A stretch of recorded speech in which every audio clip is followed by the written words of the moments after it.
ఈ వారం general knowledge గురించి కొంత తెలుసుకుందాం. ఏంటంటే మనల్ని అంటే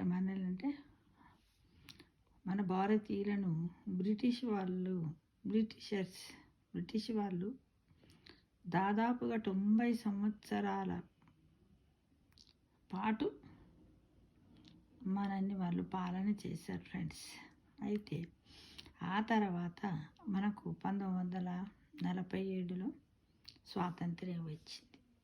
అప్పుడు ఎవరు ఆజాద్ ఇండియా ప్రధాని, దాన్ని అప్పుడు ఏమన్నారు, ఆజాద్ ఇండియా అన్నారు.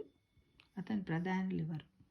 1947లో జవహర్లాల్ నెహ్రూ, తర్వాత 1964 గుర్జాలాల్ నందా, మళ్ళీ 64లోనే లాల్ బహదూర్ శాస్త్రి, 66లో కూడా మళ్ళీ వచ్చారు గుర్జాలాల్ నందా, 66లో ఇందిరాగాంధీ, 1977లో మొరార్జీ దేశాయ్, 1979లో చరణ్ సింగ్, తర్వాత 80లో ఇందిరాగాంధీ, 84లో రాజీవ్ గాంధీ, 89లో విశ్వనాథ్ ప్రతాప్ సింగ్, 90లో చంద్రశేఖర్, 91లో పివి నరసింహారావు,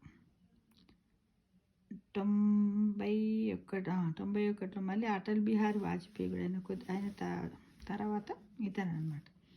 1996లో హెచ్డి దేవగౌడ, 97లో ఐకే గుజరాల్, 98లో అటల్ బిహారీ వాజ్పేయి, 2004లో డాక్టర్ మన్మోహన్ సింగ్, 2014 నుండి నరేంద్ర మోడీ.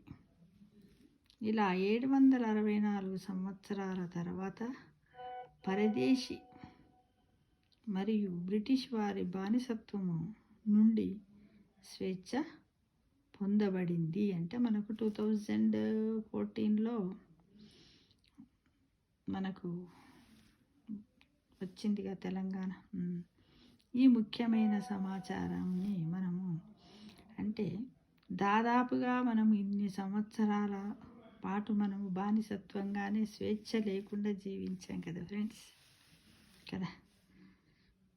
ఇది ఎలా అంటే మనం 1000 సంవత్సరాలు కొన్ని కోట్ల మంది పోరాట ఫలితంగా ఈ దేశము మనము సాధించుకోగలిగాం. మన పాలనను మన భారతీయ సంస్కృతిని, ధర్మాన్ని అనుసరించి కాపాడుకోవాలి.